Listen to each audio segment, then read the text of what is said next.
Entonces, creo que estamos listos, hermano. ¿Sí? Entonces, hermano, con ustedes, nuestro hermano José Córdoba. Bienvenido, hermano. Gloria infinita al Divino Padre Eterno, hermano José.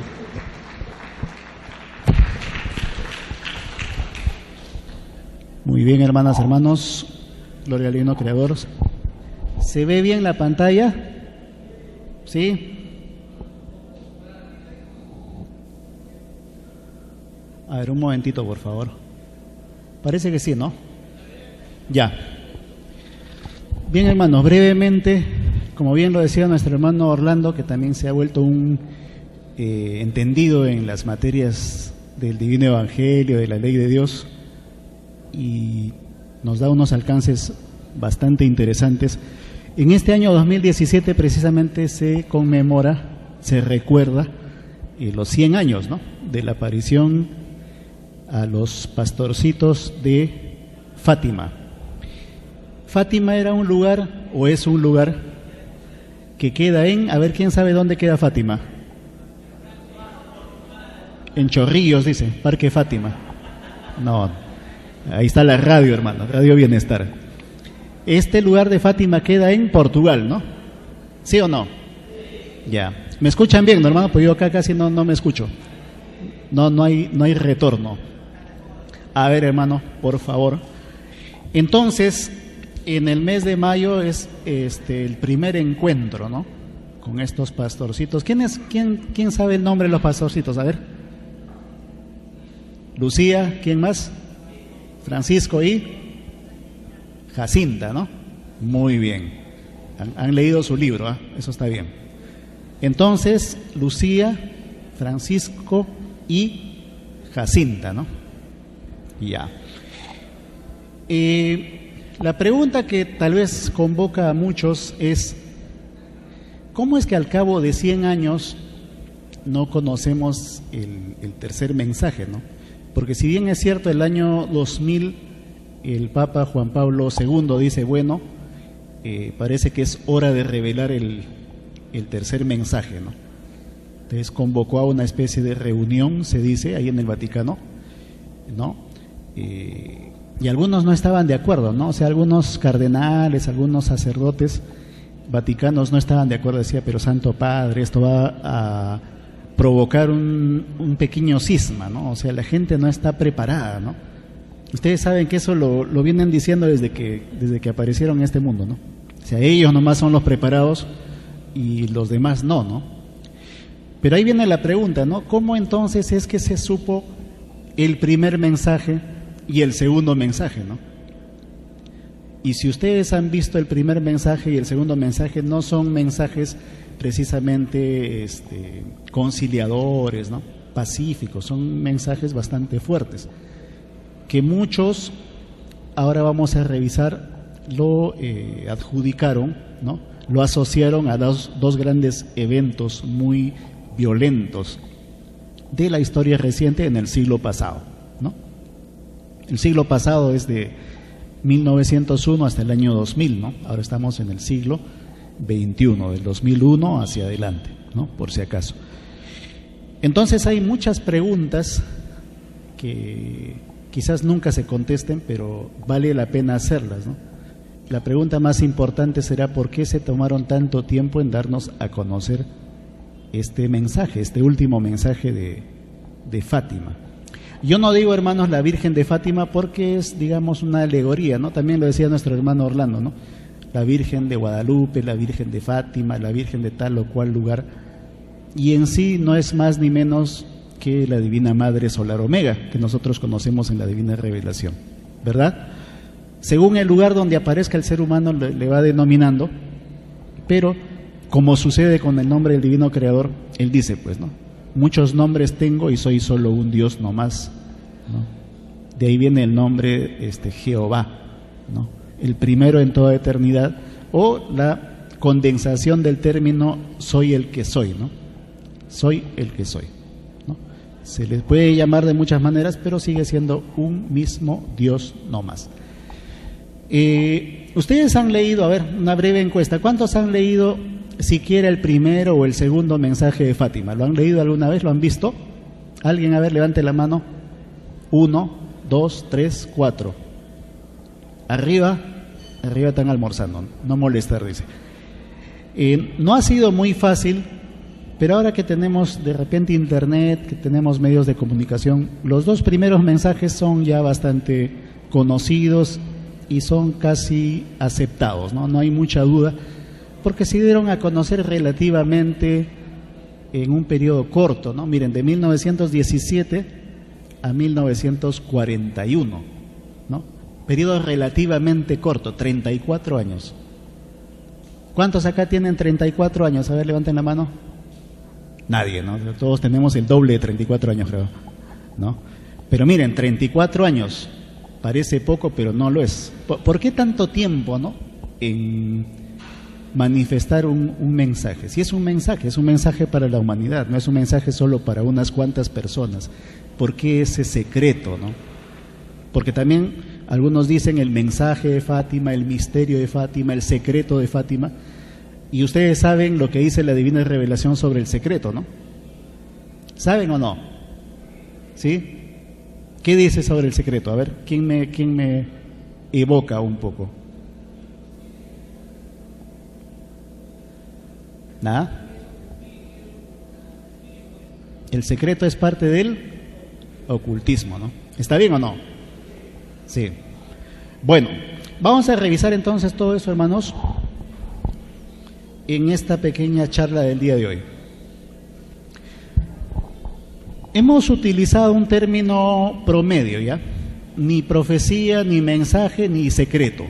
Le vamos a denominar por ahora misterios, ¿ya? Misterios porque, entre otras cosas, no se sabe muy bien qué cosa es lo que dice, ¿no? Al menos el tercer mensaje no sabemos muy bien. He hecho ahí una pequeña reseña, ¿no? Para enfocarnos y ponernos en ambiente. Se denomina así a tres secretos que, según la tradición católica, la Virgen de Fátima, ¿no? María en la ciudad de Fátima, se pone en condicional porque ahora luego vienen unas preguntas, ¿no? Habría confiado a tres pastores portugueses. En mayo de 1917, ¿no? Prácticamente 100 años en unos 18 días, tres jóvenes pastores portugueses, Lucía dos Santos y sus primos Jacinta y Francisco Marto, 2 semanas me dicen, ¿no? Claro, al 13 de mayo son exactamente 2 semanas, de aquí a 2 domingos, 100 años. Lucía dos Santos y sus primos Jacinta y Francisco Marto, ¿ya? O sea, Lucía tenía 2 primos, ¿no? Jacinta y Francisco Marto, y los 3 eran los pastores, afirmaron haber hablado con la Virgen María. Aquí hay un primer entredicho, porque se dice, ¿no? Una vez alguien tuvo acceso a un pariente de Lucía, creo que era una tía lejana, un pariente, y ella dice que originalmente Jacinta decía que no había visto a la Virgen María, sino había visto una luz que le irradiaba como una voz, y ella oyó como diciendo: tengo un mensaje para ustedes, Ella, como cualquier persona de hace 100 años, lo primero que hace es ir al templo, ¿no? A la iglesia, porque el sacerdote es el ministro espiritual, ¿no? El pastor por naturaleza. Entonces este sacerdote le da unos días y le dice: voy a consultar. Aparentemente habla ya con los sacerdotes de peso allá en Lisboa, que es la capital, y viene con la idea, y le comienzan a preguntar más o menos en este sentido: tú has visto a la Virgen, ¿verdad? Tú has visto a la Virgen. Di que has visto a la Virgen. ¿Has visto a la Virgen? Le comienzan a presionar. Entonces la pastorcita humilde ¿cuánto tenía? 13, 14 años. Bueno, comienza a mentalizar esa idea, ¿no? Comienza a absorber esa idea y termina aceptando que, bueno, sí vi a la Virgen, ¿no? Pero se dice que al inicio ella no fue con esa convicción. Ella declaró ver una especie de nube luminosa que le hablaba, pero luego terminó aceptando que bueno, sí, pues sí, vi a la Virgen, ya, vi a la Virgen, ¿no? Y ella me dio un mensaje. Yo no creo ni en la primera ni en la segunda postura en este momento, pero ahora vamos a seguir analizando, ¿ya? Por eso ahí en la reseña dice claramente, habría, ¿no? La Virgen habría confiado a 3 pastores portugueses. El 13 de julio de 1947, miren, 13 de mayo, 13 de julio, los jóvenes visionarios afirmaron que la Virgen María les había confiado 3 secretos en forma de profecías. Miren, secretos en forma de profecías. 2 de los secretos, el primero y el segundo, se revelaron en 1941, 34 años después, en un documento escrito por Lucía. Pero miren cómo fue el entorno. O sea, no fue porque de libre albedrío se decide hacer conocer, ni porque ya era la hora de conocer, sino, ahí está, para ayudar con la canonización de sus primos, ¿no? Esa historia es un poco oscura y desconocida, ¿no? Una especie de trueque. Ya, mira, yo te revelo los 2 secretos, pero tú le ayudas a mis primitos con su canonización, ¿está bien? Entonces, ahí yo encuentro que la historia pierde un poco el sentido, ¿no? Porque es como que yo dijera, mira hermano, yo tengo una divina revelación, te la doy a conocer, pero tú me das algo a cambio, me das trabajo o me das una casa. ¿Será esa una buena forma de difundir? ¿Sí o no? No, pues. Si el conocimiento se entrega en forma libre, y si es una profecía, con mucho más razón.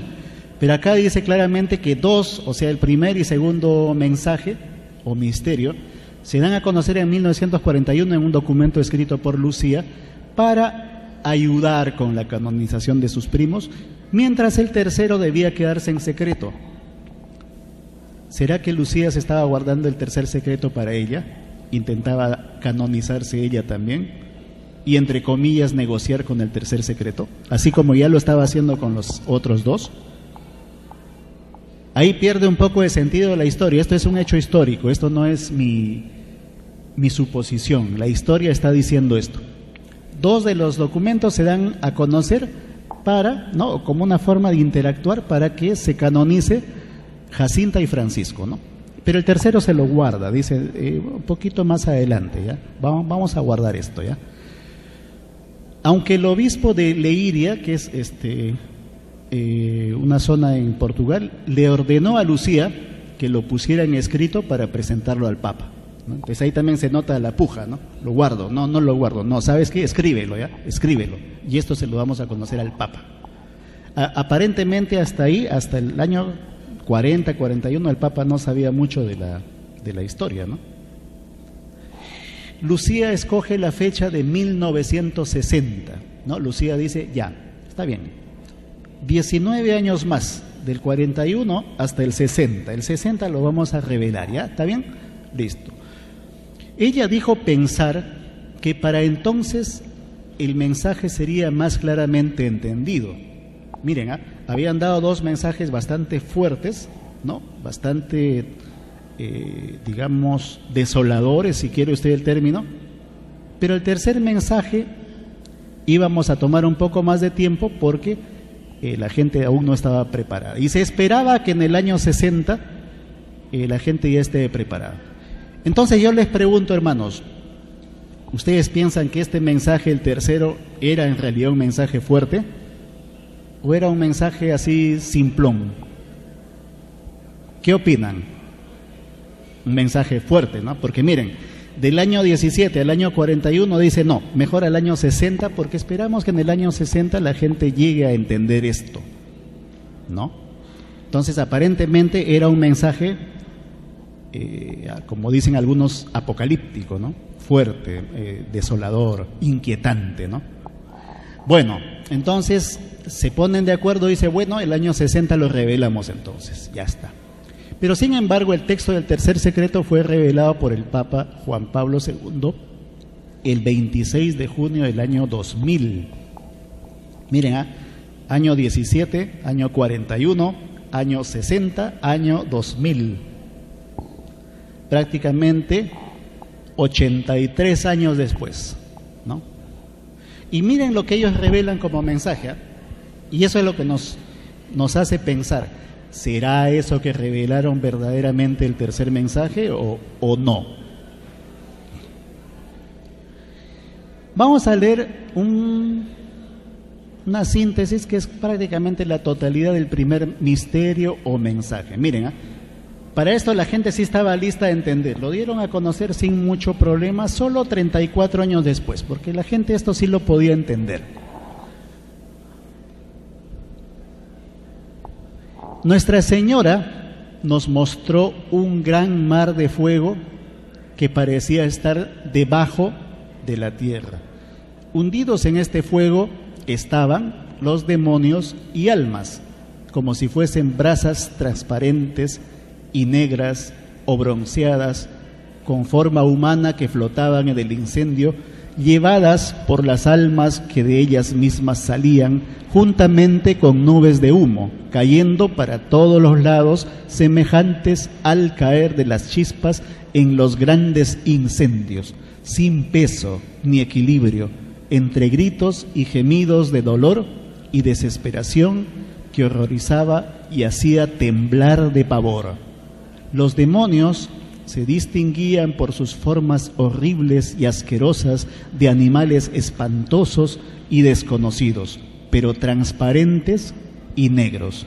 Miren, transparentes y negros.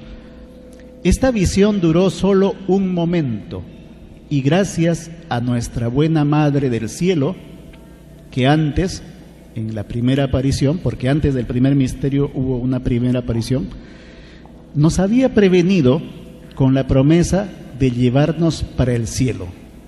Si así no fuese, creo que habríamos muerto de susto y de pavor. Es un mensaje ciertamente fuerte, ¿no? Que no se ha podido vislumbrar o identificar, pero muchos analistas nos dicen que esto es más o menos el horror que mucha gente sintió y percibió con la Primera Guerra Mundial. O sea, una persona como usted, como yo, que no sabíamos mucho de aviones, de cohetes, de explosivos, de estruendos, hubiéramos relatado más o menos así lo que nuestros ojos estaban viendo. Ahora es muy fácil porque conocemos aviones transatlánticos, misiles, cañones, satélites, etcétera. Pero en esa época, 1914, 17, 19, la descripción hubiera sido más o menos esta, ¿no? Esa hubiera sido la descripción de la Primera Guerra Mundial. El segundo misterio dice más o menos así, y este mensaje es un poco más, digamos, poderoso, ¿no? Miren, enseguida levantamos los ojos hacia Nuestra Señora, que nos dijo con bondad y tristeza: ¿visteis el infierno? ¿Para dónde van las almas de los pobres pecadores? Para salvarlas, Dios quiere establecer en el mundo la devoción al Inmaculado Corazón. Si hicieran lo que le digo, se salvarán muchas almas y tendrán paz. La guerra va a acabar, pero si no dejan de ofender a Dios en el reinado de Pío XI, ¿no? el papa de aquellas épocas, del 20, del 30, comenzará otro peor. Cuando vean una noche alumbrada por una luz desconocida,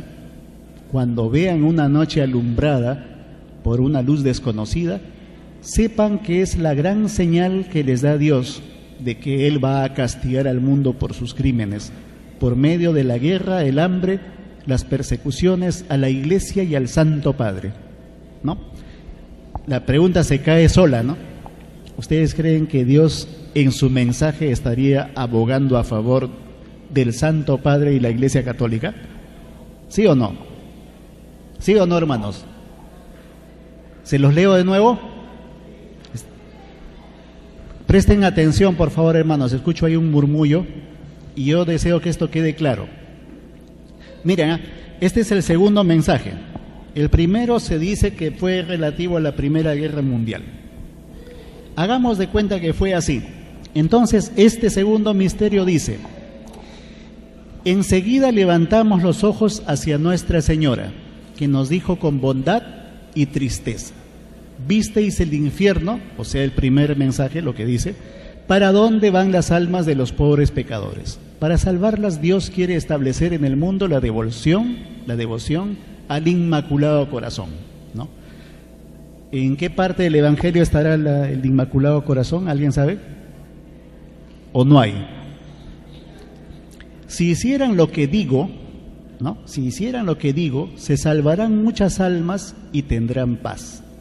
La guerra va a acabar, pero si no dejan de ofender a Dios, en el reinado de Pío XI comenzará otra peor, ¿no? Y eso es por lo cual algunos suponen que esto está referido a la Segunda Guerra Mundial, ¿no? Porque Pío XI, pues, acuérdense, hay una foto de Pío XI con Hitler por ahí, ¿no? Está referido a la Segunda Guerra. Comenzará otra peor, dice. Cuando vean una noche alumbrada por una luz desconocida, sepan que es la gran señal que les da Dios de que Él va a castigar al mundo por sus crímenes, por medio de la guerra, el hambre, las persecuciones, a la Iglesia y al Santo Padre, ¿no? Este mensaje está abogando por la Iglesia y el Santo Padre, ¿no? Para impedirla vendré a pedir la consagración de Rusia a mi Inmaculado Corazón y a la comunidad reparadora en los primeros sábados. Si atendieran a mis pedidos, Rusia se convertirá y tendrán paz. Si no, esparcirá sus errores por el mundo, promoviendo guerras y persecuciones a la Iglesia. Los buenos serán martirizados, el Santo Padre tendrá mucho que sufrir, varias naciones serán aniquiladas y por fin mi corazón inmaculado triunfará. El Santo Padre me consagrará a la Rusia, que se convertirá y será concedido al mundo algún tiempo de paz, ¿no? En otras escrituras dice Rusia será convertida al catolicismo, ¿no? Entonces solamente allí tendrán algún tiempo de paz, ¿no? O sea, ni siquiera eso nos garantiza la paz duradera, ¿no? Sino un poquito de paz, un tiempito. Entonces aquí llama la atención porque este mensaje tiene bastante de ideología, ¿no? Habla de que hay que cuidarse de perseguir y tratar mal a la Iglesia y al Santo Padre, ¿no? A mí me llama la atención. ¿Por qué? Porque Dios no diría eso, pues, ¿no? Si dice que árbol que no ha sembrado ni vino padre de raíces arrancado, y lo dice la Biblia, ¿cómo un mensaje podría estar contradiciéndose, no? ¿Y cómo podría decir Dios o la Virgen podría hablar del Santo Padre, no? ¿Se dan cuenta? Entonces, yo insisto, hermanos, acá hay bastante de manipulación, ¿no?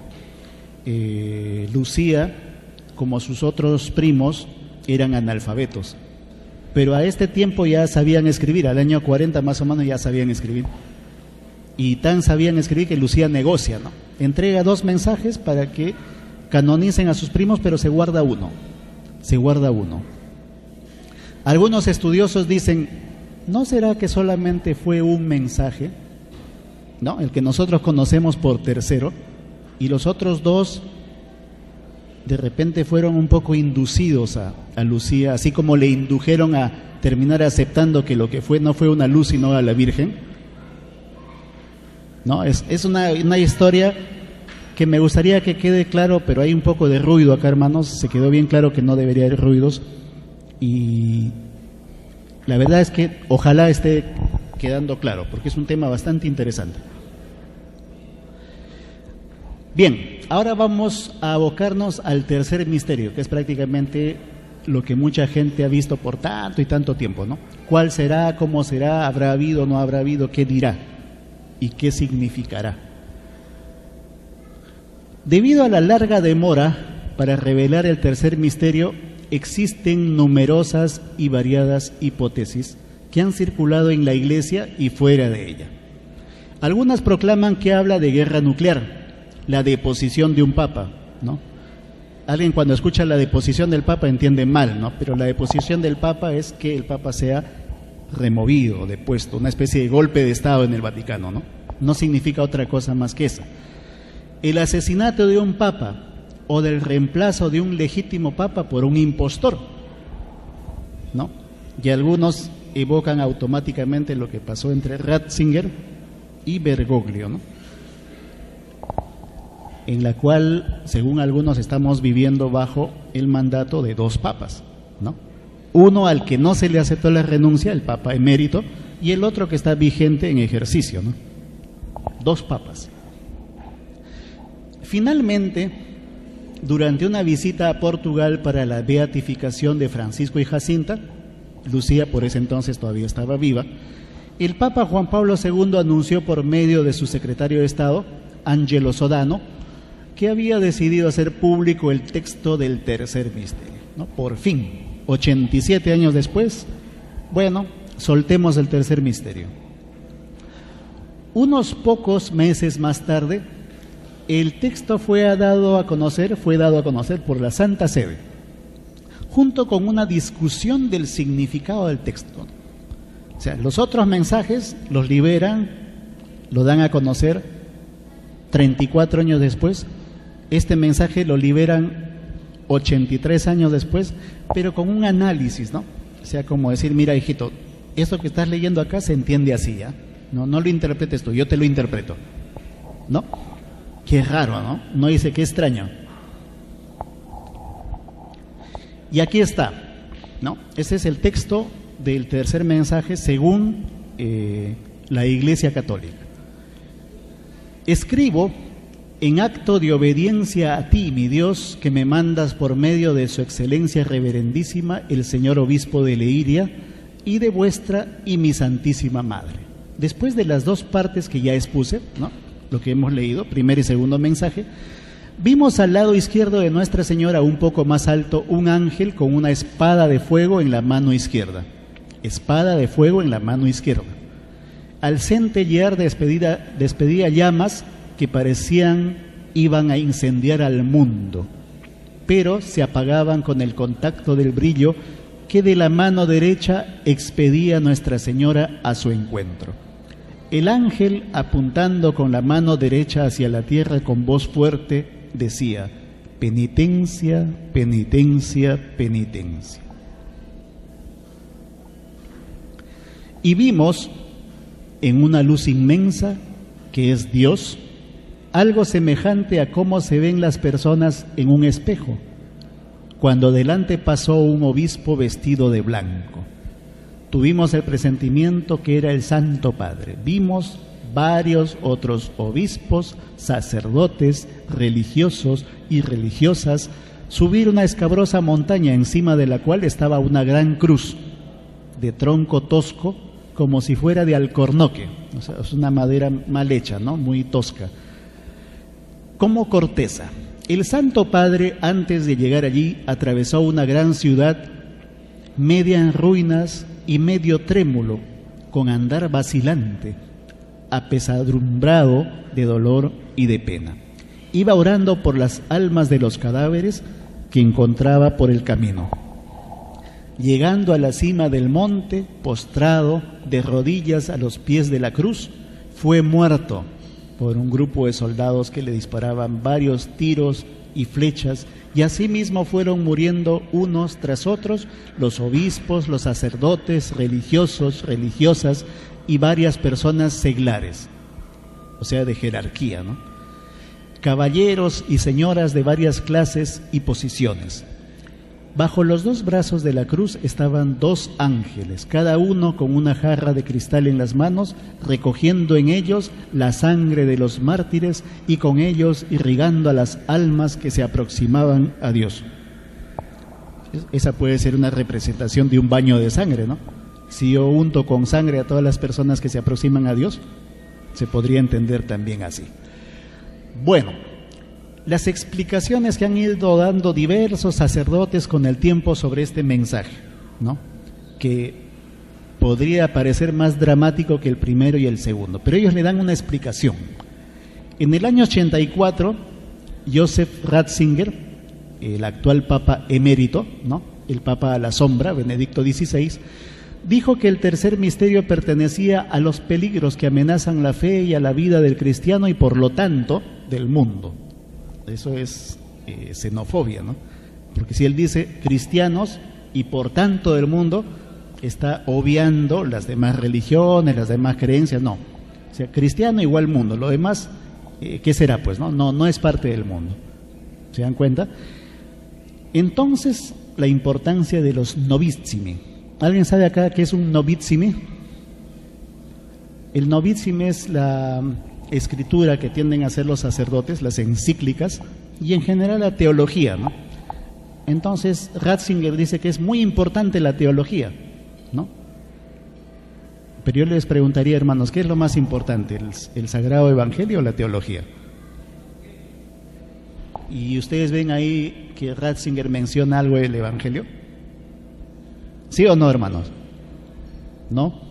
Él reclama la importancia de la teología, ¿no? El obispo de Fátima, Cosme do Amaral, dijo también en el año 84, su contenido concierne solo a nuestra fe, solo a nuestra fe. Para identificar el tercer misterio o el tercer mensaje, con anuncios catastróficos o con un holocausto nuclear, deberá deformar el significado del mensaje. La pérdida de la fe de un continente es peor que la aniquilación de una nación. Y es verdad que esa fe disminuye continuamente en Europa.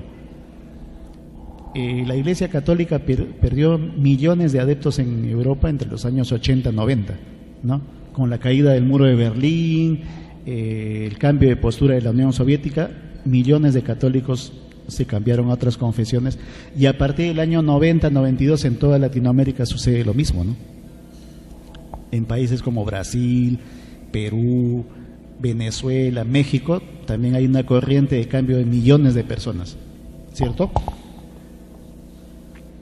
Sigamos viendo las curiosas explicaciones. El cardenal Mario Chappi, teólogo papal bajo Pablo VI y Juan Pablo II, escribe: en el tercer secreto se predice, entre otras cosas, que la gran apostasía en la Iglesia empezará en lo alto. Para el caso de apostasía, hermanos, significa cisma, caos, división, ¿no?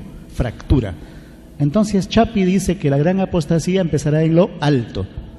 Para ustedes, ¿qué es lo alto en este caso? ¿Ah? En el Vaticano, ¿no? Porque alguien decía, eso empieza nuevamente de los ángeles, ¿no? Pero hermano, la iglesia nada tiene que ver con el cielo, ¿no? Si está hablando de la iglesia, ¿no? La gran apostasía de la iglesia, lo alto son las cúpulas más grandes, ¿no? Que como dice el hermano, están en el Vaticano. De repente se acercaba un poco más, ¿no? El Papa Juan Pablo II también dice en el año 80 que sus antecesores no revelaron el secreto por no alentar el poder del mundo comunista a hacer ciertos movimientos. Esta debe ser una de las explicaciones más curiosas, ¿no? O sea, ¿qué tiene que ver el mensaje, lo que hemos escuchado, con que las naciones comunistas hagan ciertos movimientos? O sea, ¿cómo podría haber aprovechado Alemania democrática, China, Rusia, el mensaje que acabamos de leer? No hay mucho sentido, ¿no? Pero Juan Pablo II dijo eso, ¿no?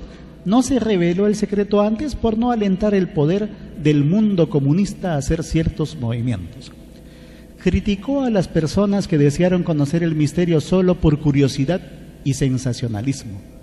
Tomando un rosario concluyó: aquí está el remedio contra este mal, ore, ore y no pida más, ¿no? Clásico, típico de un sacerdote católico cuando está envuelto en líos, ¿no? Reza, hijo, reza, no digas más, esto es un misterio. Lo mismo, ¿no? Ahí dice, ore, ore y no pida nada más, ahí nomás. El 11 de mayo de 2010, hace 7 años, Benedicto XVI dijo al viajar en avión a Portugal para cumplir una visita pastoral que los sufrimientos actuales de la Iglesia por los abusos sexuales contra niños cometidos por sacerdote, es decir, la pedofilia, ¿no?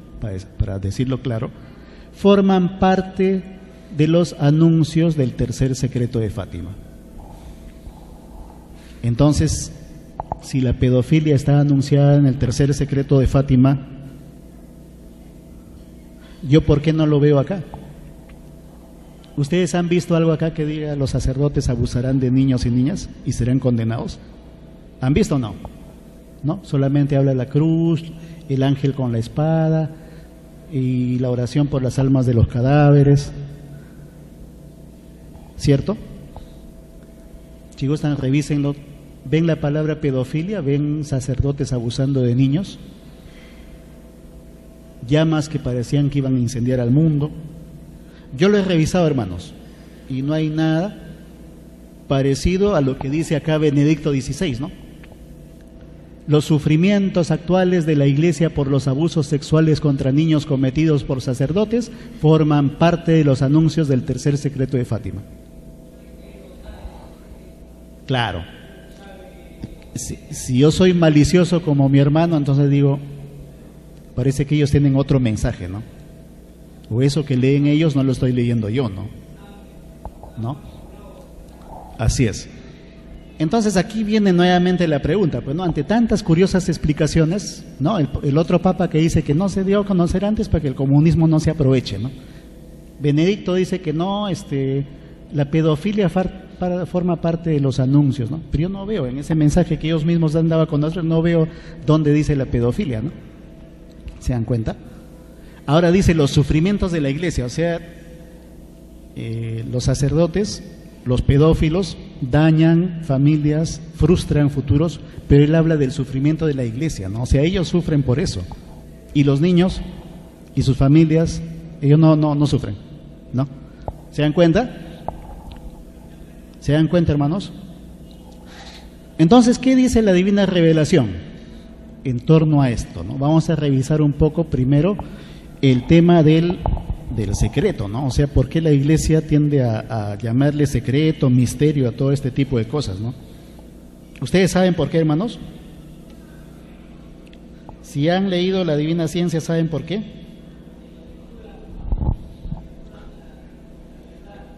Claro, pero hay un porqué bastante sencillo y fuerte, ¿no? Para cuando se entienda. Las divinas leyes, hermanos, la número 242. En la prueba de la vida, los llamados diplomáticos, por ejemplo, ellos son otros, ¿no?, que guardan secretos, no fueron sinceros para con las mayorías de Dios. Muchos tenían la extraña y demoníaca manía de engañar con palabras a los pueblos, ¿no? ¿Quién más engaña con palabras a los pueblos? Los religiosos. ¿Quiénes más? Los policías, dice, los políticos, ¿no? Demoníaca manía de engañar con palabras a los pueblos. Los tales pagarán letra por letra, instante por instante, idea por idea, molécula por molécula, todo daño causado a los pueblos. En la televisión solar, el mundo que creyó en los llamados diplomáticos verá y escuchará todo cuanto se hizo en secreto y a espaldas de los hijos de Dios. Es más fácil que un analfabeto entre al reino de los cielos a que pueda entrar un diplomático que sirvió a un extraño y desconocido sistema de vida no escrito en el reino de los cielos. Esa es una noción para que nosotros entendamos el secreto, ¿cierto? En la prueba de la vida surgieron las llamadas sectas secretas. Todo lo que fue secreto, miren, escuchen, todo lo que fue secreto en el extraño sistema de vida salido de las extrañas leyes del oro se verá en la televisión solar. Ninguno de los que pertenecieron a tan extrañas sectas, ninguno vuelve a entrar al reino de los cielos. Es más fácil que entre al reino uno que no cultivó lo secreto en la prueba de la vida, a que pueda entrar uno que cayó en tan extraña sensación. El ocultar las cosas, dice el Divino Creador, es una sensación que algunos piden en el reino de los cielos, pero a la vez piden dominar esa sensación y ser libres, ser abiertos. A Dios nadie le pide violar su divina ley, se pide la sensación de violar la divina ley, pero no se pide violarla, se pide reaccionar y hacer algo o poner resistencia mental. Todos los que en la prueba de la vida se dejaron influenciar por los llamados secretos, todos los que en la prueba de la vida se dejaron influenciar por los llamados secretos, no entrarán al reino de los cielos. El llamado secreto no fue pedido por nadie, porque en el reino de los cielos no se conoce el secreto. El extraño secreto es producto de una extraña moral salida de un extraño sistema de vida que no se guió por la divina psicología del divino evangelio del Padre. Fue un extraño sistema de vida que todo lo midió con el patrón oro.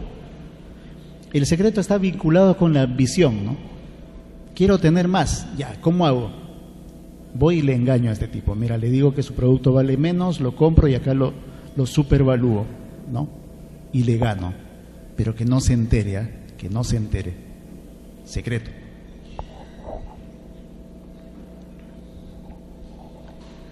Todos los que participaron en pactos, reuniones, conferencias secretas en la prueba de la vida, ninguno entrará al reino de los cielos. Acusados serán delante del Padre de intrigantes contra el planeta Tierra. Por cada segundo vivido en secreto, les corresponde vivir una existencia en las tinieblas. Así como ellos intrigaron, así se intrigará contra ellos en otras existencias, en otros mundos. Acá hay una divina ley que es muy importante, hermanos, presten atención, miren, ¿eh?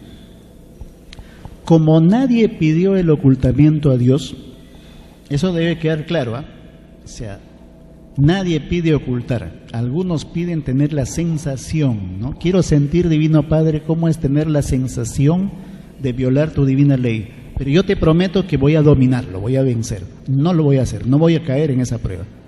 Entonces pedimos sensaciones, no pedimos hacerlo. Ya, eso debe quedar bien claro. Como nadie pidió el ocultamiento a Dios, es que nadie debió de haber cultivado el llamado secreto. Los que de una u otra forma cayeron en el secreto, no entrarán al reino de los cielos. Es más fácil que entre al reino de los cielos uno que opuso resistencia mental a la extraña influencia del secreto, a que pueda entrar uno que se dejó influenciar por él, ¿no? El llamado secreto está considerado, o será considerado, una forma de desconfianza en el divino juicio final por el Hijo de Dios.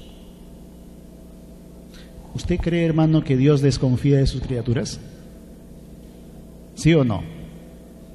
¿Cuántos opinan que sí? Levanten la mano. Dios desconfía de sus hijos. ¿Están de acuerdo? Levanten la mano.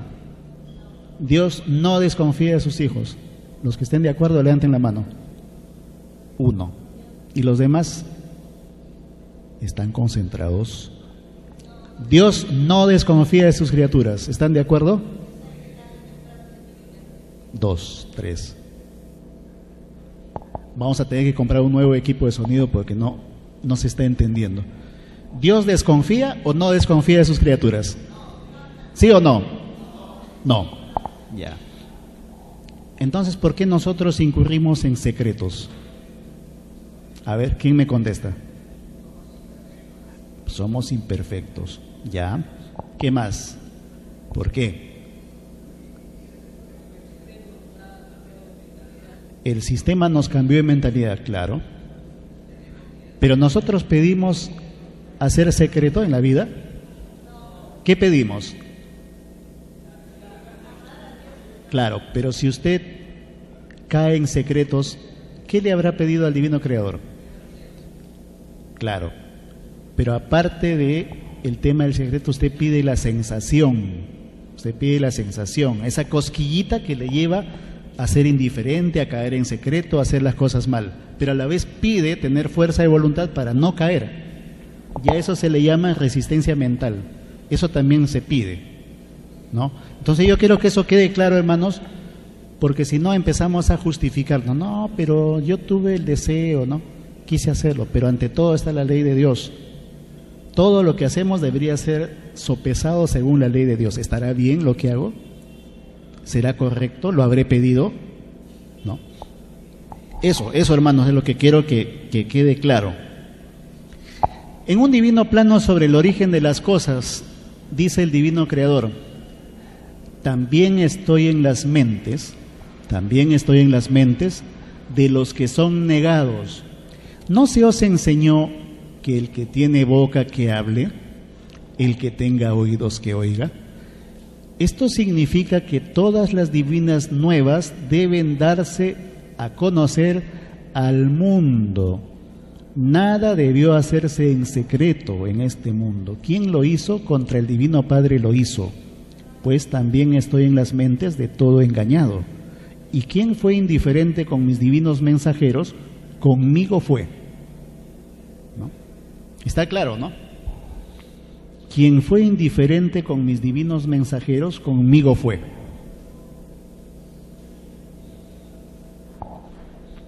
Pues estoy también en las mentes de todo despreciado, y quien desprecia al Padre desprecia su propia eternidad.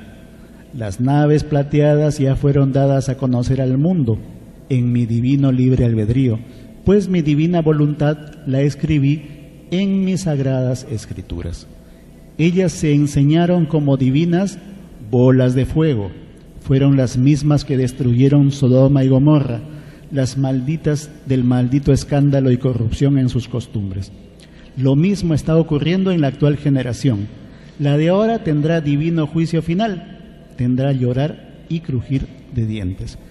La actual generación, ¿no? Está claro, ¿no?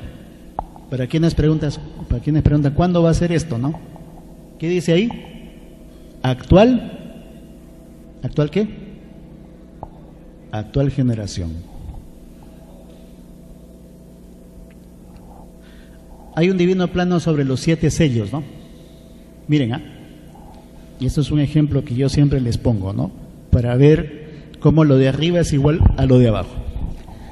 Si los padres terrenales prueban las intenciones de sus hijos, ¿cómo no ha de hacerlo el Creador de padres? La respuesta al contenido de los divinos sobres sellados tiene infinitas revelaciones, no son secretos del Divino Padre. El Divino Creador no tiene secretos, tiene leyes, leyes que regulan el universo expansivo pensante.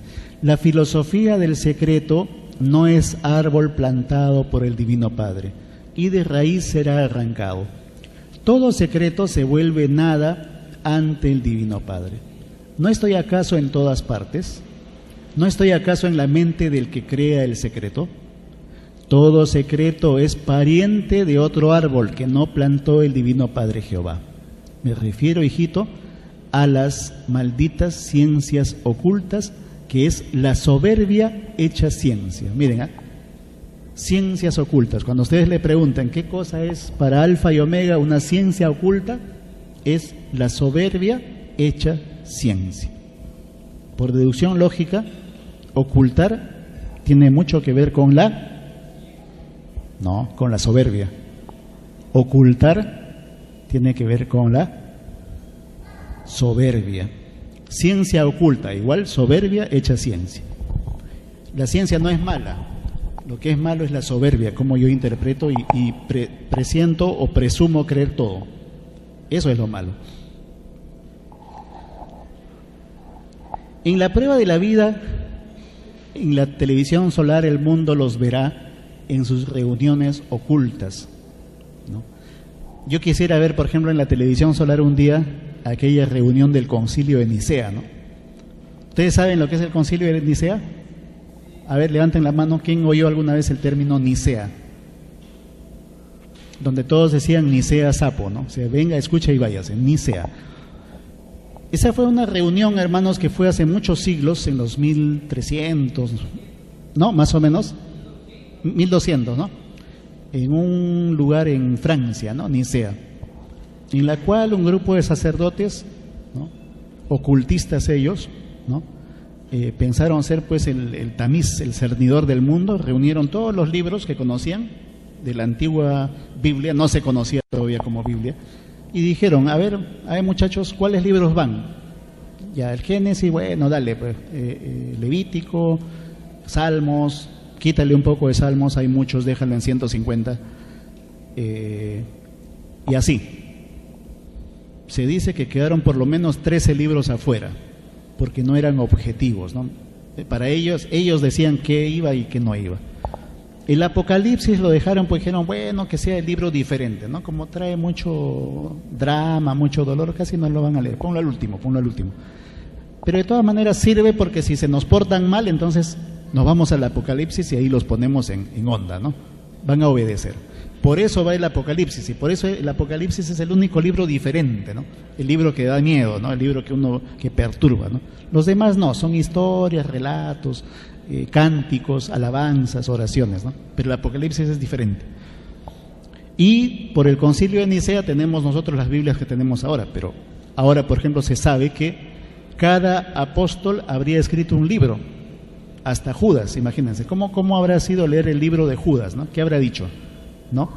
De Tomás, de María Magdalena, que también dicen que fue considerada una apostolesa, ¿no? ¿Cómo habrá sido leer todo eso? ¿Cómo sería conocer también ese otro lado de la historia, ¿no? ¿Se dan cuenta? Entonces acá dice claramente: todo lo que se hizo en secreto durante la prueba de la vida, todo será considerado ocultismo, porque ni lo secreto ni lo privado, ninguno fue pedido a Dios.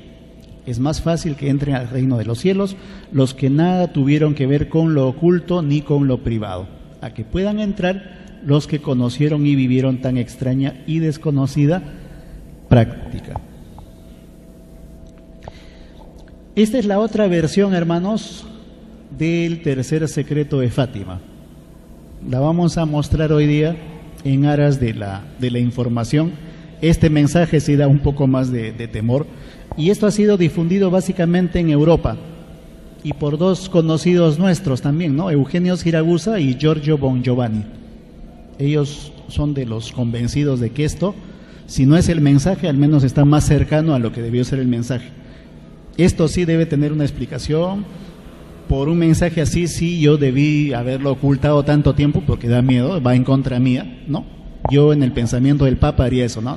Mejor no lo doy a conocer, mejor lo guardo, ¿no? Entonces, presten atención, hermanos, porque este mensaje sí es bastante interesante. Nuestro hermano Antonio alguna vez también lo leyó por la radio hace mucho tiempo. Este mensaje no está en internet, ¿eh? No todo está en internet. Esto lo hemos conseguido por otros medios, por otras formas. Dice: tercer secreto de Fátima según la versión difundida por News Europa, periódico católico, ¿eh? Miren, el periódico era católico, nada más ni nada menos, en el año 63, hace 50 años más o menos, ¿no? 49 años. 63, no, pues son 54 años. Difundida en los años siguientes, entre otros por Eugenio Siragusa y Giorgio Bongiovanni. Miren, empieza más o menos parecido, ¿eh? No tengas temor, querida pequeña, soy la Madre de Dios que te habla y te pide que hagas público para el mundo entero el presente mensaje. Haciéndolo, encontrarás fuerte resistencia. Escucha bien y pon atención a lo que te digo. Los hombres deben corregirse con humildes súplicas, deben pedir perdón por los pecados cometidos y que pudiesen cometer. Tú deseas que yo te dé una señal para que cada uno acepte mis palabras que por tu intermedio digo al género humano. Mas, has visto el prodigio del sol, y todos, creyentes, incrédulos, campesinos, ciudadanos, sabios, periodistas, laicos, sacerdotes, todos lo han visto. Y ahora proclama en mi nombre. Un gran castigo caerá sobre el género humano entero, no hoy ni mañana, sino en la segunda mitad del siglo XX. Ya se lo había revelado a los niños Melania y Maximino en La Salette. Este es un mensaje anterior, ¿no? Ellos también, Melania y Maximino, tuvieron una aparición en La Salette, en Francia, el siglo XIX, 1890 y tantos, ¿no? Por eso dice, ya se lo había revelado a los niños Melania y Maximino, y hoy te lo repito a ti, porque el género humano ha pecado y pisoteado el presente que le otorgará. En ninguna parte del mundo hay orden, y Satanás reina sobre los más altos puestos, determinando el andar de las cosas, ¿no? Satanás manda, determina el andar de las cosas. Él ¿no? Satanás, efectivamente logrará introducirse hasta la cúspide de la Iglesia. Tratará de seducir a los espíritus de los grandes científicos que inventan las armas, con las cuales será posible destruir en pocos minutos gran parte de la humanidad. Tendrá en su poder a los poderosos que gobiernan a los pueblos y los instará a fabricar una enorme cantidad de estas armas. Y si la humanidad no se opusiese, y esta es la parte importante, ¿no?, en la que todos tenemos que ver, y si la humanidad no se opusiese, estaré obligada a dejar libre el brazo de mi Hijo. Entonces vendrá el día en que Dios castigará a los hombres con tal severidad como no lo hiciera con el diluvio. Vendrá el tiempo de todos los tiempos y el fin de todos los fines, si la humanidad no se convierte. Y si todo quedase como hasta ahora, o peor, agravándose mayormente, los grandes y los poderosos perecerán junto a los chicos y a los débiles. También para la Iglesia vendrá el tiempo de su más grande prueba. Cardenales se opondrán a cardenales, obispos a obispos. Satanás caminará en medio de sus filas y en Roma habrán cambios. Lo que está podrido caerá, y lo que caerá nunca se levantará. La Iglesia será ofuscada y el mundo envuelto por el terror. Tiempo vendrá que ningún rey, emperador, cardenal u obispo esperará a aquel que vendrá, pero para castigar según los designios de mi Padre. Miren, esta parte es muy importante y hay que leerla de nuevo porque hay que entenderla bien. La Iglesia será ofuscada y el mundo envuelto por el terror. ¿Qué duda cabe? Estamos en ese tiempo, ¿no? Todos le tenemos algo, al sismo, a la lluvia, a la bomba, al terror, al gas, a la guerra química, al hambre, a la enfermedad, ¿no? Tiempo vendrá que ningún rey, emperador, cardenal u obispo esperará a aquel que vendrá. Olvido total, ¿no? Ni siquiera ellos ya hablan de que Cristo vuelve, ni mucho menos. Eso se está dando ahora. Hay un olvido total, ¿no? Se prefiere hablar del aborto, del homosexualismo, la doctrina de género, y nadie habla de Jesús. Y eso ya se viene dando hace un buen rato, ¿eh? Hace un buen rato. Ningún rey, emperador, cardenal u obispo esperarán a aquel que vendrá, pero para castigar según los designios de mi Padre. Una gran guerra se desencadenará en la segunda mitad del siglo XX. Fuego y humo caerán del cielo, las aguas de los océanos se convertirán en vapor y la espuma se alzará desordenando y todo se hundirá. Millones y millones de hombres perecerán de hora en hora, y aquellos que queden con vida envidiarán a los muertos por todas las partes a las que se vuelva la mirada. Habrá angustia, miseria, ruinas en todos los países. ¿Ves? El tiempo se avecina cada vez más y el abismo se alarga sin esperanza. Los buenos perecerán junto a los malos, los grandes con los chicos, los príncipes de la Iglesia con sus fieles y los reyes con sus pueblos. Habrá muerte por todas partes a causa de los errores cometidos por los insensatos y por los partidarios de Satanás, el que entonces y solo entonces reinará sobre el mundo. Al final, cuando aquellos que sobrevivan a cada evento queden aún con vida, proclamarán nuevamente a Dios y a su gloria y lo servirán como en otro tiempo, cuando el mundo no era así de pervertido. Ve, mi pequeña, y proclámalo.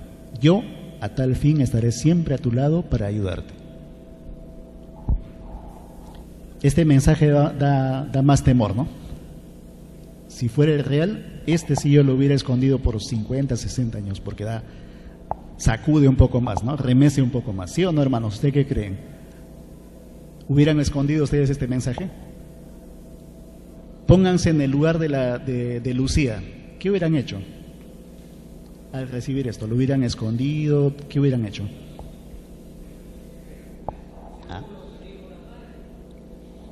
claro, lo ideal hubiera sido cumplir la consigna, ¿no? Exactamente lo que le dice, ¿no? Pero a veces uno no lo hace, pues, ¿no? O sea, yo acá no defiendo a nadie, pero digo, ¿no? 1917, hace 100 años atrás, ¿cuál habría sido mi forma de pensar, ¿no? ¿Cuál habría sido mi forma de ver las cosas, ¿no? No es tan fácil. Pero este mensaje de ser el real es bastante más claro, bastante más imparcial. No saca cara por el Papa, por el Vaticano, por un rey, no. Dice que el café es para todos, ¿no? Parece más objetivo, ¿no? Y este sí hubiera sido escondido con cierta justificación, ¿no? Entre comillas. Al respecto, hermanos, ¿cuáles son las profecías de Alfa y Omega? ¿No? Pues siempre preguntan, hermano, ¿y al respecto qué dice Alfa y Omega? ¿No? Mire, sobre la energía atómica, hermanos, hay mucho que decir en la Divina Revelación. Yo me he visto con hermanos que dicen, pero hermano, la Divina Revelación no dice nada, no sobre la bomba atómica, la energía atómica. No es verdad, hermanos, ahí está. Aquí he sacado un pequeño extracto, hay bastante información sobre la energía atómica. La Divina Ley 1059, ¿no? Antes que los hombres demonios, ¿no? Hombres-demonios desencadenen la guerra atómica. ¿A qué le llaman guerra atómica, hermanos? Acá vamos a contestar una pregunta más, ¿no? A ver, complete su idea. Ya, la explosión de Hiroshima y Nagasaki, pero esa no era guerra atómica, esa fue una guerra convencional, ¿no? La primera guerra fue guerra de cañones, la segunda guerra fue guerra de aviones, la tercera guerra es la guerra atómica. O sea, si hubiera una guerra mundial ya no nos vamos a agarrar a cañonazos ni avionazos, sino a misiles, ¿no? Mucho ejército se dice que no va a haber, todo va a ser teledirigido, misiles de ida, misiles de vuelta, cabezales atómicos, nucleares, químicos de repente. Entonces, la guerra atómica, hermanas, es esta guerra que muchos están pensando que va a empezar, o que muchos están diciendo que ya empezó, porque según la ONU dice que basta que haya 6 países en un conflicto para que ese conflicto sea llamado guerra mundial, ¿no? Pero eso fue escrito cuando el mundo tenía solamente 60 países, ¿no? Ahora el mundo está repartido en 204 países, y 6 países no es muy relevante que digamos, ojalá nadie se peleara, ¿no? Entonces ahí está, hermanos, cuando me preguntan y dicen, ¿dónde está? Yo he leído Alfa y Omega y no dice que no va a haber tercera guerra mundial, ¿no? El Divino Maestro lo dijo, me consta, yo lo escuché, ¿no? Yo estuve ahí, pero además acá está escrito, hermanos, acá está, miren, antes que los hombres demonios desencadenen la guerra atómica, ¿no? Que desencadenen la tercera guerra mundial, primero será el llorar y crujir de dientes, no habrá guerra atómica, ¿ya? ¿Queda claro? No habrá guerra atómica, porque el mundo abandonará a la bestia cae, porque el mundo cambia de costumbres. ¿Cuántos de ustedes ya cambiaron de costumbre? A ver, levanten la mano. A todos, mire, a todos han cambiado de costumbre. Pero están con su celular ahí, ¿ah? ¿Han cambiado de costumbre o no? ¿Ah? A ver, muestren su billetera. No han cambiado de costumbre, todos tienen dinero. ¿Ah? Entonces, no es fácil cambiar de costumbres, hermano, pero hay que empezar haciendo algo, por pequeño que sea, alguna costumbre, ya hay que ir cambiando, ¿ya? Miren, esta es una lógica, pero súper sencilla, hermanos, es recontra sencilla. Antes que los hombres demonios desencadenen la guerra atómica, ¿no? Van a querer hacer la guerra atómica, pero antes va a ser llorar y crujir de dientes. Se baja el brazo de mi hijo, como decía el mensaje, ¿no? Suelto el brazo de mi hijo cae y primero será el llorar y crujir de dientes. No habrá guerra atómica porque el mundo abandona a la bestia, ¿no? Cuando entre en acción el Divino Hijo, parece que todos, aunque sea la mala, despertamos y dejamos de seguir a la bestia. No, ya no. El mundo abandona a la bestia cae porque el mundo cambia de costumbres. Hermano, eso llévense en su cerebro. La bestia cae porque el mundo cambia de costumbres. ¿Ya? De nuevo, la bestia cae porque el mundo cambia de costumbres. Habrá la guerra del Armagedón, que significa gente que se arma. Cada cual se armará con las propias ideas que generó en la vida, porque idea por idea, a partir de los 12 años de edad, serán juzgadas. Lo más microscópico que se tuvo en sí mismo es juzgado, porque escrito fue que el divino juicio solar juzgaría todas las cosas imaginables. Entonces, hay que cambiar de costumbres, hermano. ¿Ustedes quieren o no que caiga la bestia? No, dice por ahí. ¿Quién ha dicho no? ¿Quién ha dicho no? ¿Ustedes quieren que caiga la bestia o no? Entonces, hay que cambiar de costumbres. ¿Cuál costumbre usted está dispuesto a cambiar mañana mismo? A ver, ¿quién me dice? ¿Ah? Calladitos se han quedado. ¿Qué costumbre usted puede cambiar mañana mismo? A ver. A ver, voy a dejar de usar dólares, dice. Puede ser, ¿no? Puede ser. Ya. Sobre la energía atómica, miren, mientras más grande fue la fuerza destructiva acumulada por las llamadas grandes potencias, ¿no? Mientras más misiles ellos se vanaglorian, ¿no? Tengo 4.000 misiles, el otro dice, ya estoy en 3.500, estoy alcanzando. Sale el tercer país, yo tengo 2.000, ¿no? El otro país enanito por ahí que está, que muere de hambre, ya tengo mi primer misil atómico, ¿no? Entonces, mientras más grande fue la fuerza destructiva acumulada por las llamadas grandes potencias surgidas del extraño sistema de vida salido del oro, tanto mayor es la condenación por cada molécula contenida en la energía atómica acumulada por las llamadas potencias. Les corresponde vivir una existencia fuera del reino de los cielos. Las llamadas potencias son acusadas en la revelación del Padre Jehová de criminales y de destructores de la creación del Padre. La totalidad de los miembros de los gobiernos de las llamadas potencias están condenados, están en la ley de la maldición, porque ni elementos ni espíritu alguno lo defenderán en el juicio final. Nadie, se quedan solos, ni los átomos, ¿no? Ahora vamos a leer, hermanos, algo que a uno le enseña un poco a ser humilde, ¿no? Y en un tiempo yo discrepaba con algunos hermanos. Yo intento ser manso de corazón y decirles que todos nos equivocamos, ¿no? Y en un tiempo yo postulaba y decía, el hombre debería dejar el petróleo, debería dejar incluso el gas y debería usar energía atómica, ¿no? El hidrógeno, la reacción atómica, porque es una energía básicamente limpia, yo decía en esos tiempos, hace 20 años, 25 años, ¿no? Entonces algún hermano me dijo, no, yo he leído la Divina Ciencia y dice que no debería usarse. Yo revisando decía, pero ¿dónde dice que no debería usarse? Y no lo encontraba, hermanos. Miren, 20, 25 años. Yo postulaba eso. Y un día encontré esto que vamos a leer más adelante, esto y lo siguiente, y dije, bueno, me equivoqué, ¿no? No deberíamos usar la energía atómica por un sencillo motivo, y ahí lo vamos a revisar. Y es así uno como va cambiando su punto de vista, ¿no? O sea, uno es evolutivo, hermanos.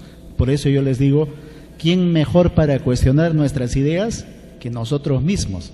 O sea, nosotros mismos de vez en cuando cuestionémonos, ¿no? Revisemos nuestras ideas. Miren, la llamada energía atómica representó la más alta jerarquía de la ciencia del bien. En la prueba de la vida, lo atómico que violó la divina ley de Dios será declarado un ente de las tinieblas por el Hijo de Dios. Lo atómico que incluyó la violación a lo de Dios constituye uno de los árboles que no plantó el Divino Padre Jehová, y de raíz será arrancado de la evolución humana.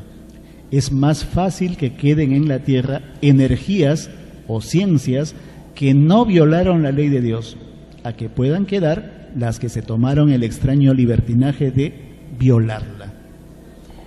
Entonces hay un antecedente con la energía atómica, ¿verdad? ¿Sí o no? ¿En qué fue lo primero que se utilizó la energía atómica? Para matar casi 300.000 personas en Hiroshima y Nagasaki, ¿no? Entonces yo debí seguir utilizando esa energía a sabiendas de lo que pasó, ¿sí o no? ¿Debí seguir con esa costumbre de usar energía atómica? Ya no, pues, ¿no? Ya no. Por simple moral, hermanos, por simple solidaridad. En el divino plano de origen de las cosas dice, ¿no? Pero, miren, pero la energía atómica lleva también, el germen de la destrucción, y por lo tanto hay violación de mis divinos mandamientos. ¿No saben los sabios del mundo que hay un mandamiento que dice no matarás? Es 1000 veces preferible no conocer las leyes de la desintegración atómica que violar, aunque sea en una microscópica proporción, mi divina ley. Porque de esta maldita ciencia no quedará átomo sobre átomo.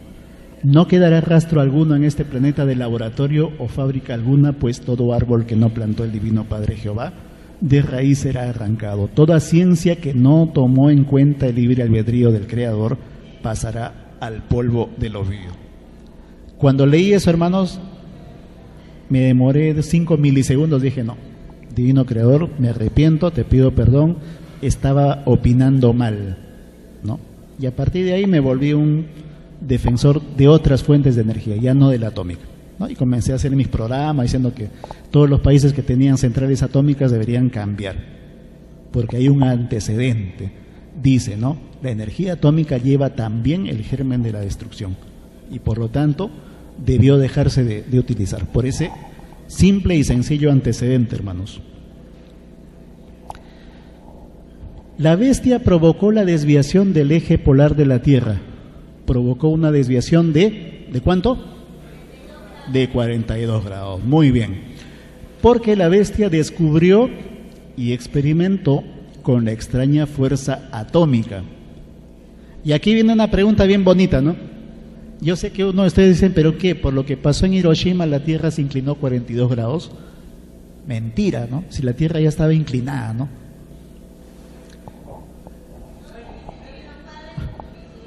Claro, pero miren, hermanos, piensen un poco.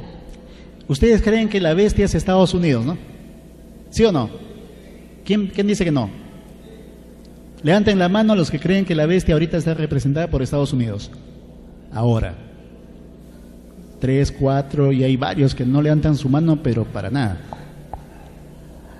Ya. Pero antes que hubiera Estados Unidos, ¿quién sería la bestia? ¿No?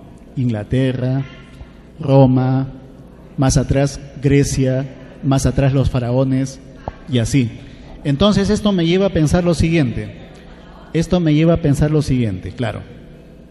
¿La energía atómica no habrá sido investigada y utilizada de repente antes? Y lo de Hiroshima y Nagasaki ya sería pues el invento número o el experimento número 2030. Porque la bestia viene de mucho antes, hermanos. La bestia de ahora es una consecuencia de la bestia de antes. Entonces dice, por culpa de la bestia que utilizó la energía atómica, la Tierra tiene una desviación de 42 grados. Entonces yo pensaría eso. De repente experimentos atómicos ya se han hecho antes, ¿no? Claro. Entonces dice, porque la bestia descubre y experimenta con la extraña fuerza atómica. La bestia tendrá tantos juicios como moléculas contiene el planeta cuyo eje desvió, porque el universo es viviente delante del Padre, y toda molécula y todo elemento se quejará al Padre Jehová de la violación que recibieron de parte de la bestia. Les voy a explicar un poquito, hermanos, para que sepan la magnitud de lo que es desviar un planeta 42 grados. 42 grados. ¿Ustedes recuerdan el terremoto de Chile de 2010? 2011 fue en Japón. Sí. El sismo de Chile del 27 de febrero de 2010 tuvo 8.8 grados, ¿no? Y se dice que inclinó el eje del planeta en 1/100 de grado. 1/100 de grado. Si ustedes multiplican 42 grados, son 4000 veces 1/100 de grado. Y esa es la energía que seguramente se necesita para regresar esos 42 grados. unos 4.000 sismos como el de Chile y repartidos por todo el mundo. ¿Se pueden imaginar eso, hermanos? No uno ni dos, sino 4.200 sismos o más, ¿no? Eso es más o menos un poco del llorar y crujir de dientes si fuera solo sismos, ¿no? Pero ya sabemos que van a ser sequías, van a ser sismos, van a ser tornados. El juicio final involucra a todos los elementos, hermanos, a todos los elementos. Háganse una idea. Hay una carta de la Virgen de Fátima apócrifa, ¿no? Donde también habla, y habrán 3 días de oscuridad, dice, ¿no? La tierra temblará como nunca antes y el eje de la tierra regresará tras 8 horas de un sismo a nivel planetario, dice, ¿no? ¿Se imaginan un sismo que dure 8 horas y que no haya dónde correr porque todo el mundo está temblando? ¿Se imaginan? En el origen de las cosas, hermanos, hay también un párrafo que es muy conocido, ¿no? Que siempre se menciona. La bestia tratará de demostrar que lo era. Miren, la bestia tratará de demostrar que lo era. O sea, saben que están equivocados, pero insisten. ¿Cómo se llama eso? Soberbia, exactamente, soberbia. ¿Y las ciencias ocultas qué cosa era? La soberbia hecha ciencia. Entonces hay una relación entre el poder y las ciencias ocultas. Creo que eso ya lo saben, ¿no? El poder siempre está bajo ciencias ocultas. El ejemplo más conocido son los, a ver quién me dice, esta extraña secta ocultista, masones, exactamente. 20 para la hermana, denle un café a la hermana. Está bien enterada, ¿no? Hay una relación entre poder y ciencias ocultas. La bestia tratará de demostrar que lo era, porque en su soberbia final, la bestia en su desesperación recurrirá a las armas atómicas para enfrentar al Hijo de Dios. Esta inútil soberbia de la bestia provoca un sismo tal que 1/8 de los hombres son tragados por él mismo. ¿Cuánto es 1/8 parte de la humanidad? A ver. ¿Cuántos habitantes somos? 7.000 a 8.000 millones. Que fuéramos 8.000 millones. ¿Cuánto es la 1/8 parte? 1.000 millones. ¿Se pueden imaginar eso, hermanos? Un sismo en la cual 1 de cada 8 de los que estamos sentados acá ya no esté. Y en todo el mundo, de cada 8, 1 se va. ¿No? Piensen, hermanos. Esta inútil soberbia de la bestia, inútil porque ellos mismos saben que están perdidos, pero aún sabiéndose perdidos, lo van a hacer, ¿no? Por eso dice, la bestia tratará de demostrar que lo era, ¿no? La bestia es bestia hasta el final. Esta inútil soberbia de la bestia provoca un sismo tal en la tierra que 1/8 de los hombres son tragados por él mismo. El Hijo de Dios en su divino enojo provoca pavorosos sismos que duran días enteros y que jamás habían sido presenciados por humanos. ¿Cuánto duró el terremoto de Chile, el 8.8? 4 minutos. 4 minutos. La gente pensaba que eran días, o sea, la gente pensaba que eso no iba a terminar nunca más. Se hizo larguísimo. 4 minutos. Y acá el divino creador dice que Dios en su divino enojo provoca pavorosos sismos que duran días enteros. Días enteros. Y que jamás habían sido presenciados por humanos. La bestia vive sus últimos momentos de terror. El poder divino en el que nunca creyó le provoca su caída. Es el asombro inmortal de la bestia.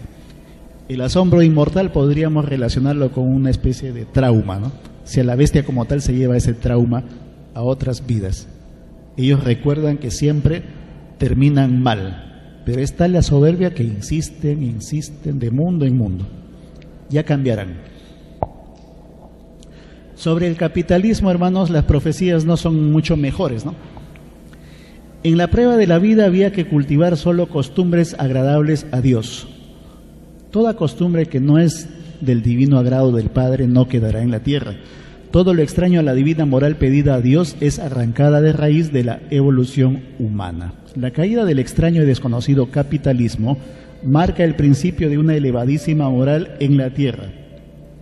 Una moral que jamás nunca pudieron dar los influenciados por el oro, porque para producir en los planetas de pruebas una moral semejante a la divina moral del reino de los cielos, había que desprenderse de la posesión, había que evitar dejarse influenciar por lo que tenía el sello de lo efímero y lo pasajero. La ilusión, hermanos. Hay que dejar todo aquello que signifique ilusión. Si no hubieseis conocido el oro como sistema de vida, no habríais conocido las tinieblas. Tinieblas como la usura, el robo, la explotación, el engaño, la pillería, la astucia, el desprecio y el orgullo. Todo el mal sale del llamado capitalismo que os dio el sistema de vida basado en el oro. He aquí al demonio que os hizo caer. Sobre el militarismo, para terminar, porque ustedes saben que 3 son los grandes yugos y 3 son las grandes bestias que vamos a ver caer. Los océanos del planeta se desbordarán por culpa del llamado militarismo. La ira del hijo primogénito será inmensa cuando vea los cuarteles, instalaciones, bases del militarismo. Los desbordes de los océanos se deberán a que todo Padre Solar actúa en los mundos en alianza con todas las moléculas de los elementos del respectivo mundo. Así como la tierra tembló y el sol se oscureció cuando el Hijo de Dios expiró en la cruz, así también volverá a ocurrir. De las moléculas de carne del Hijo de Dios salen invisibles cordones solares cuyos extremos se unen a las moléculas de la materia. La actuación de un hijo primogénito se hace con el todo sobre el todo existente en el mundo que pidió ser juzgado por la Trinidad solar. Queda claro, ¿no? No hay más que agregar. En la prueba de la vida hubieron muchas formas de fe. Las más ilustradas ganaron mayor puntaje de luz y las menos ilustradas menos puntaje de luz. La forma de fe perfecta delante de Dios es aquella que en su estudio incluyó por igual a ciencia y moral.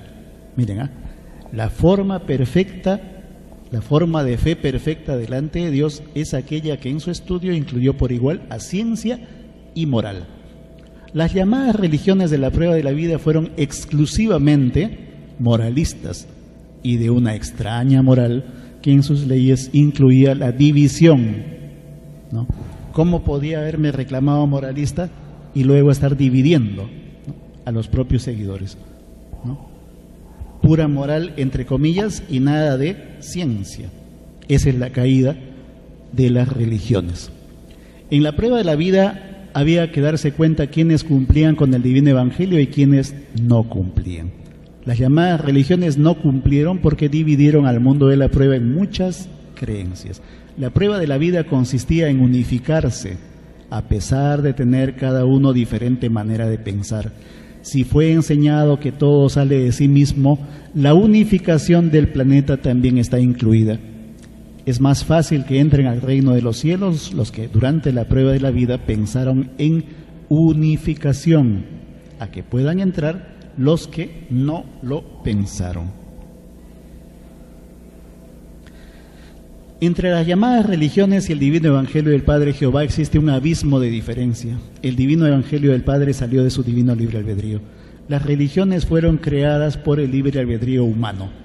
Todo lo salido del libre albedrío humano es juzgado según sus obras. Las formas de fe que se dio cada uno están dentro de sus propias obras. He aquí la caída de todo extraño reinado, extraño al divino evangelio del Padre. La fe religiosa se dividió en muchos señores, porque conoció muchas inmoralidades salidas del extraño sistema de vida del oro. El sistema de vida que debió haber tenido este mundo debió haberse inspirado en las Escrituras y mandamientos del Padre. Al no hacerlo así, se condujo a esta humanidad a la mayor tragedia, porque ninguno que conoció el extraño sistema de vida volverá a entrar al reino de los cielos. Última divina ley sobre las religiones. Los adoradores del Cristo clavado y los veneradores de imágenes iniciarán una terrible persecución de religiosos en el llorar y crujir de dientes. Los hombres desesperados perseguirán a la causa de sus tragedias, porque en tan terribles días solo atinarán a salvar sus almas antes de ser tragados por la tierra. Los adoradores del Cristo clavado y los veneradores de imágenes se habían confiado en la roca religiosa y no se habían dado cuenta de que las llamadas religiones no estaban escritas en el divino evangelio de Dios. Nada que divida a los demás no es de Dios.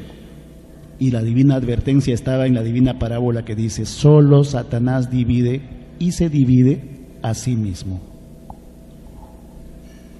¿Se acuerdan, hermanos, esa parte donde el divino creador dice en un divino plano, ¿no? Al enterarse el ser humano o al enterarse el mundo de que por culpa de las malditas religiones y sus templos vendrán grandes sismos, ¿cómo reaccionaba la gente? ¿Se acuerdan? Comenzaban a demoler los templos, ¿no? Porque decían, pero si este templo va a causar un gran sismo, entonces ya no esperamos a que venga el Hijo de Dios a demolerlo, lo demolemos nosotros mismos, ¿no?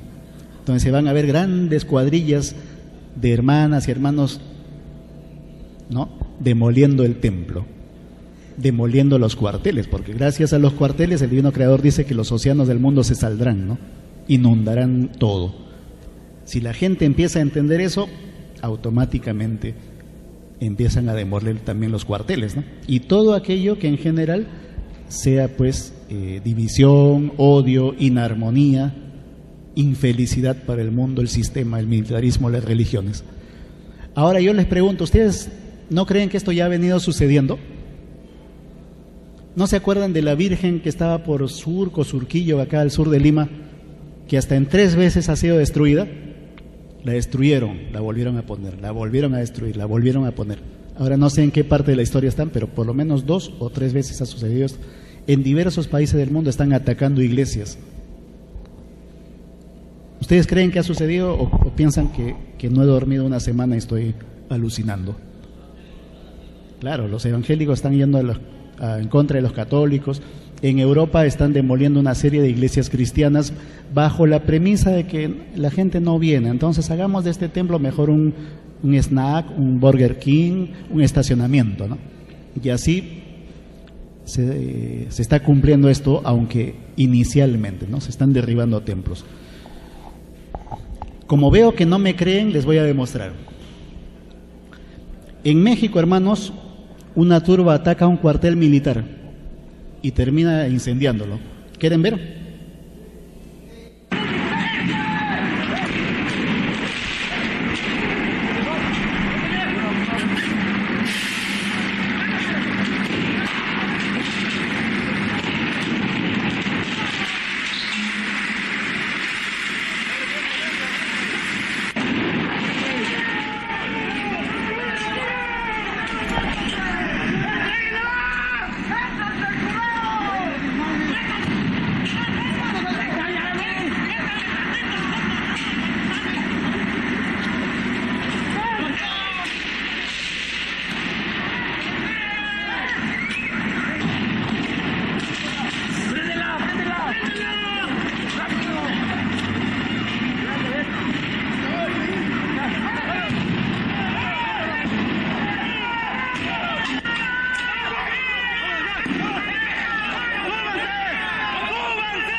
El origen de esto es básicamente por los estudiantes fallecidos, ¿no?, los 43 de Ayotzinapa.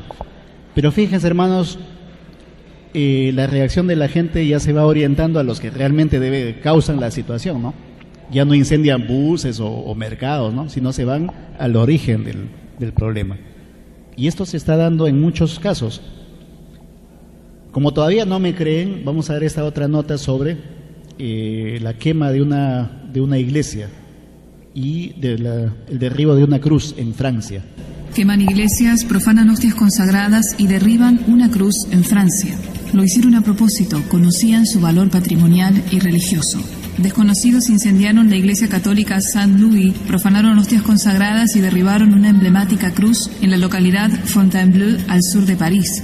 Un miembro de la Comisión Diocesana de Arte Sacro afirmó que fue robado un copón con formas consagradas y reportó la desaparición de una imagen de Nuestra Señora de Franchard, que data del siglo XIV, y que es considerada como una de las estatuas más bellas de la Virgen y el Niño de Seine-et-Marne.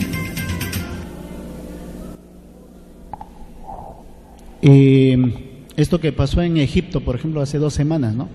Si a una iglesia católica estaban cantando el Hosana, entran los famosos Estado Islámico y queman todo, matan a 43, ¿no? Y la iglesia la inhabilitan. Este tipo de cosas se está dando, hermanos, pero no es parte aún de los grandes acontecimientos, es parte solamente de una desazón, de una molestia, y la gente no sabe dónde orientar eso, ¿no? Pero más adelante esto ya se va a hacer con conocimiento de causa. Todavía nos falta un par de peldaños. Miren lo que pasó en Chile.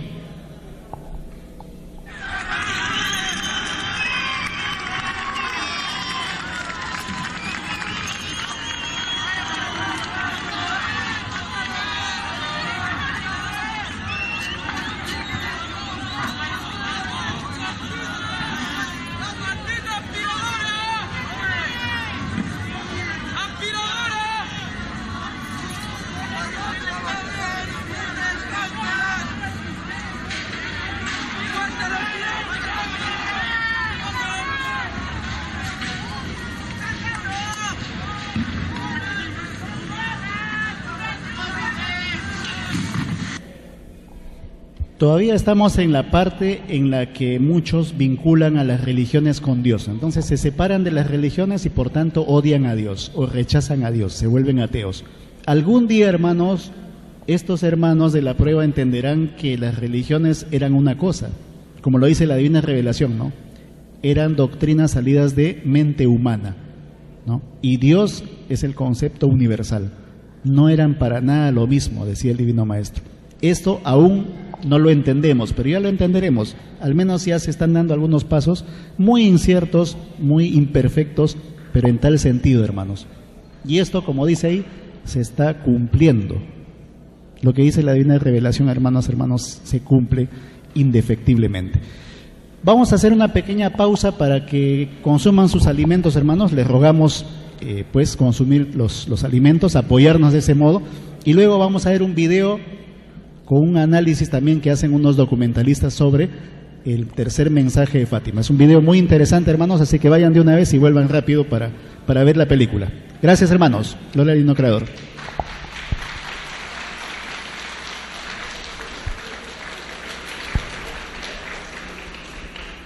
Hola. Bien, hermanas, hermanos, de esta manera se ha concluido la conferencia. Se les invita, como ya dijo el hermano, al segundo piso, el comedor, y viene un bonito video. Y como la semana pasada habíamos pasado de Chaplin, pero ahora vamos a dar prioridad al video del hermano. Y no se olviden también de las conferencias.